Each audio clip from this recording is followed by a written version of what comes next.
Hello everybody, it is Press Buttons. Welcome to another episode of The Trend with Press Buttons. I'm so glad that y'all could be joining us today, me today. So I'm so sorry that I did not post a podcast yesterday. I completely forgot. Of course I'm just starting this, so of course I forgot. I am going to set an alarm on my phone so that way I can actually start remembering to do these podcasts. So this podcast I'm going to be doing today was actually what I should have posted yesterday. And then I'm going to do another podcast later, and that will be the podcast that I would have done tonight. So this one will publish, of course, it will be published at 8, which of course it'll be 8 o'clock or later that y'all would have listened to this. And it will just be a little bit different. The podcast I'm going to do next after this one will publish tonight at 9 o'clock. So, just a little schedule change there. So, just to let y'all know. So, don't worry. I am making it all up tonight. So, don't worry. It will be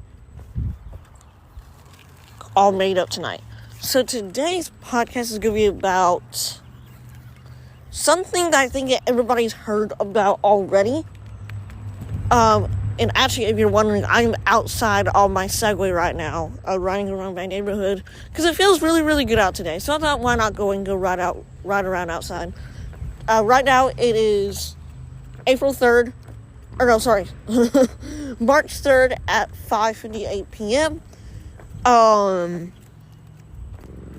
So this is the title. So I got this from theathletic.com. So if you just hear the website, y'all probably know what I'm going to be talking about. This is about the ACC, the swimming competition. And of course I had to do a little bit, I didn't really do any research. I just found the article online and then took pictures on my phone. So I'm going to be reading the whole article to y'all. By the way, I hate reading, so it may sound very boring, so y'all might want to skip to the end if y'all really want to.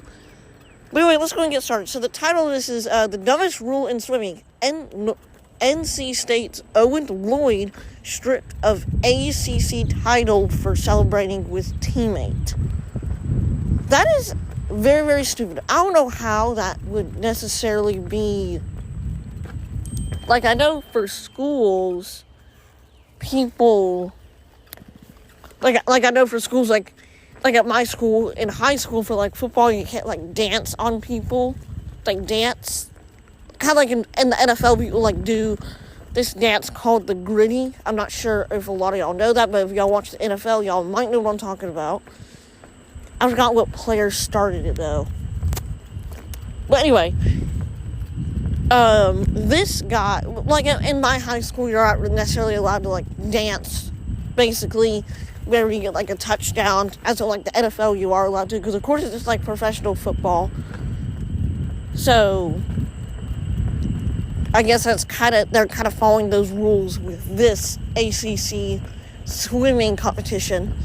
And I've never watched ACC, I guess it's a championship. I really don't know a lot about ACC, but I think it's, college or something. College competitions, maybe kind of similar. Maybe not the Olympics. I really don't know. But anyway, we're going to be reading this article together. If you want to follow along, you can just go to The Athletic. Just search up The Athletic ACC swimming.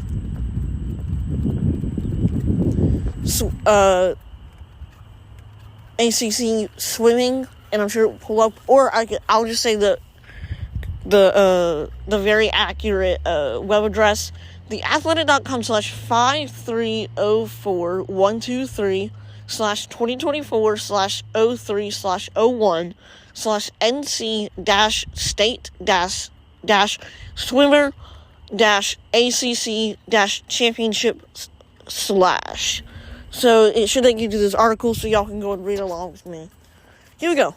Owen Lloyd has just completed the race of his life. The NC State senior hit the wall first at the Greensboro Aquatic Center last weekend during the final of the 1,650-yard freestyle at the ACC Championship. Unsurprisingly, he has overcome with joy. Lloyd ripped off his goggles and cap and immediately turned to his right to celebrate with teammate Ross Dant, who was in the lane beside him and had finished in second place seconds later. Okay. Alright. This was the culmination of Lloyd's college career. His 14 minutes, 37 seconds, and 0.04 milliseconds time meant a conference title, an automatic bid to the NCAA championships, and a 1-2 finish with one of his closest friends. Then it all came crashing down. Ladies and gentlemen, and then this is the quotes that they said, but they said, ladies and gentlemen, there's been a disqualification in this event.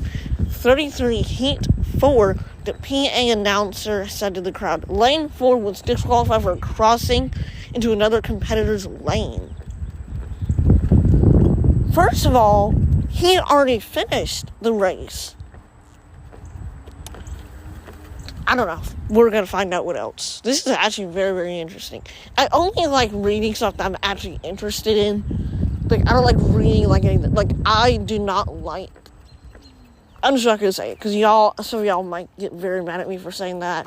Not offensive or anything, but y'all just might think it's kind of ridiculous I'm saying it. I'm just not interested in reading stuff that I'm not interested about. I only like reading stuff that I'm actually interested in. Okay. Fans displayed their displeasure with boos being heard throughout the aquatic center. Dant, who finished with the time of 14 minutes, 39 seconds, 0.34 milliseconds, was named the winner. Lloyd had been stripped of his title. Upon hearing the ruling, Lloyd sat down and put his hands on his head. He then fell back in utter shock. I feel bad for this guy. Imagine winning something and you get disqualified for some crappy reason. Like that, I just cannot even believe that would even happen. And this is what he said. I just started crying because I was so upset that all that hard work had been kind of taken away from me by such a strange situation. Lloyd told The Athletic on Friday. Dant, being interviewed by the ACC network, probably it's ACC, shortly after the race, called it the dumbest rule in swimming. Owen beat me fair and square. He should be on that podium. He was excited. That's a huge moment for him, right? Dant said on the broadcast, he earned that. And that's his emotion. That's what we get in the sport of swimming when we do well. We trained all year for a moment like that. And to have him disqualified is the dumbest thing ever. He works so hard every day. He is going to be on that number 1 trophy. I am not going to stand up there. That's a lot of courage if he's not going to stand up there. That's a really good friend. Like, that's something that a friend should do. That's kind of like being respectful, like not standing on the number 1. That's just a very good friend. Like that, I'm sure they have got to be like very, very, very close friends. NC State Associate head coach Mark Bernardio appealed the ruling to on-site officials, but the program dropped it upon hearing the NCAA violation. The NC rules state, any competitor who interferes with another swimmer during a race shall be disqualified from that race, subject to the discretion of the referee. A swimmer who changes lanes during a heat shall be disqualified. He finished the race. So, I don't know. This is stupid. The men's team went on to win their third consecutive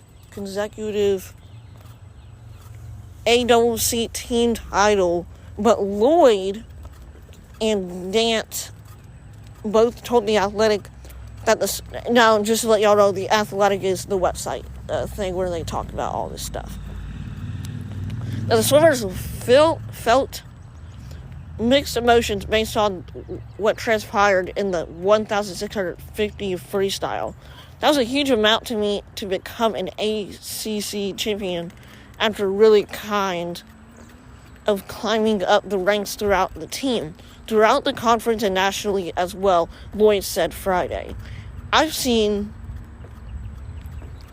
people get on the lane line before I didn't think twice about it when I did it there. It happened to be unfortunate that in the mile where there's the opportunity to pull ahead farther, that some was still swimming. That did not cross my mind at all, that potentially, so I mean, why, if he crossed the line, so the competition technically was not over. So I guess that does kind of make sense just a little bit, but still they finished the race, and he went to the next leg where they already finished. So I still don't understand the point why that happened. So anyway, where did I go? Oh yeah, that did not cross my mind at all that potentially I'd be disrespecting them or showing emotion that I shouldn't while they were still racing. I was just kind of letting it flow. The ruling rarely happens in the shorter races because swimmers are typically separated by less than a second. But in longer events like the mile, the gap is larger. Lloyd celebrated while others in the pool were still finishing. Okay. We're getting close. We're almost done.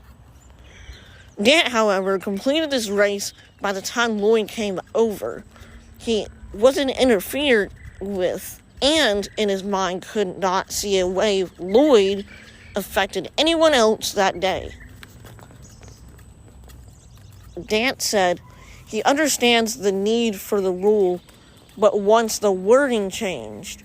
I think the rule makes sense if you're interfering with the swimmer that is still racing, Dant said, but that should be a caveat to the rule where it's not interfering with the swimmer's ability to complete the race or something like that. He didn't interfere with my lane because I was already done. And everyone else around us was done as well. Him getting into my lane would not have affected the person in lane 6. Dant struck to his word and presented the first place medal to his more deserving teammate in the bleachers after the event. After the event, Lloyd said to the ACC Championship honor sits in the bedroom. Alright. Now a handful of days since being disqualified, Lloyd said that he has had time to reflect and his since moved forward with the situation. The NCAA championships are approaching, and his individual and team goals to achieve. He will take part of the 500 freestyle in the 1 mile race. I will be alright in terms of going to the NCAAs, which is our team's goal, Lloyd said. I'm really happy that that didn't affect my ability to swim and score there, because as a men's team, that has been our goal the whole year, to have our highest finish ever at NCAAs. I really hope that we're able to rebound off of this and carry momentum from winning an ACC title into that meet. Dant echoed Lloyd's optimism about the program's changes and said the team could produce 3 of the top 8 swimmers in the country at NCAA championships. Let me get a breath. But what transpired last week is more than one person, one team, or one event. It could have an effect on the sport at large. If they are trying to make swimming more of a mainstream sport, this isn't going to do. Yeah, I said, right now, swimming is getting a lot of flack for being an anti-fun sport. I think if swimming wants to grow, we need to modernize and be better as a sport to accommodate fun. Okay, so that was it. And this is who wrote this article. Greg Ronsenstein is a senior editor on the news team at The Athletic. He's recently worked at ESPN as an editor for MMA, NBA, and college basketball. Follow Greg on Twitter at Grossenstein. Okay, so I think that is unfair, honestly, because due to him just cheering, I feel like that's just kind of silly. And not only that, there were lanes around them who already finished. But I do think that was a silly rule, and I feel like that they should, like I said, I think they should modernize the rules and update the rules, because you never know if those rules are outdated. But yeah, I mean, it's very sad. Like, just imagine this. Just something that you really like. Let's say you like football, you like working, or whatever. Let's just say you like football. Let's say you are so good at football. Actually, no. I had a friend who. So they're my 2 friends. I'm not going to leak their names. But I had 2 friends at my school during high school football. I was not there, but they were just talking about it at the school. My friend got a touchdown. I'm not sure if I'm saying this in the right order, but basically, my friend got a touchdown, and then my other friend got like a penalty, so they took away that touchdown. And just imagine that. Like,